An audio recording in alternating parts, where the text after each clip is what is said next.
ಬೆಳಗಾವಿ ಜಿಲ್ಲೆಯ ಸವದತ್ತಿಯ ಶ್ರೀ ಯಲ್ಲಮ್ಮನ ಗುಡ್ಡದಲ್ಲಿ 2 ದಿನ ನಡೆದ ಯಲ್ಲಮ್ಮ ದೇವಸ್ಥಾನದ ಹುಂಡಿ ಎಣಿಕೆ ಕಾರ್ಯ ಮುಕ್ತಾಯಗೊಂಡಿದ್ದು ಈ ಬಾರಿ 1.4 ಕೋಟಿ ಕಾಣಿಕೆ ಸಂಗ್ರಹವಾಗಿದೆ.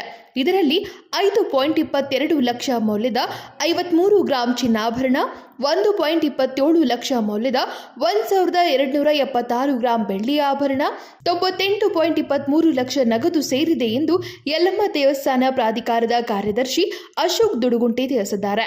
ಸಪ್ತಗುಡ್ಡ ಸಪ್ತ ಕೊಳ್ಳಗಳ ನಡುವೆ ನೆಲೆ ನಿಂತ ಯಲ್ಲಮ್ಮನ ಸನ್ನಿಧಿಗೆ ದೇಶದ ನಾನಾ ಭಾಗಗಳಿಂದ ಲಕ್ಷಾಂತರ ಭಕ್ತರು ಆಗಮಿಸುತ್ತಾರೆ.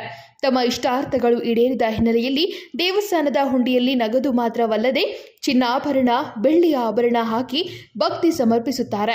ಹೀಗೆ ಭಕ್ತರು ಹುಂಡಿಯಲ್ಲಿ ಹಾಕಿದ ಕಾಣಿಕೆಗಳ ಎಣಿಕೆ ಮಾಡಲಾಗಿದೆ.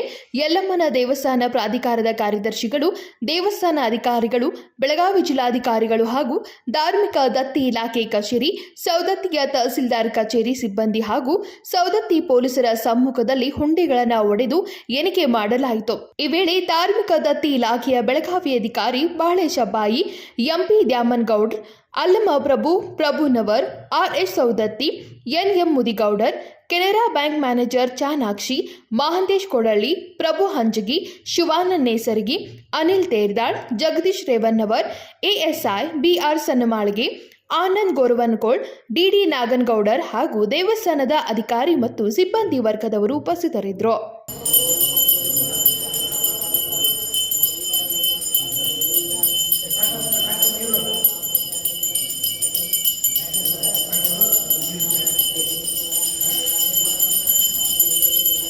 ವಿನೋದ್ ಕೋಲ್ಕಾರ್, ಕೆಎಂಎಂ ಕಾಡಾ ನ್ಯೂಸ್, ಬೆಳಗಾವಿ.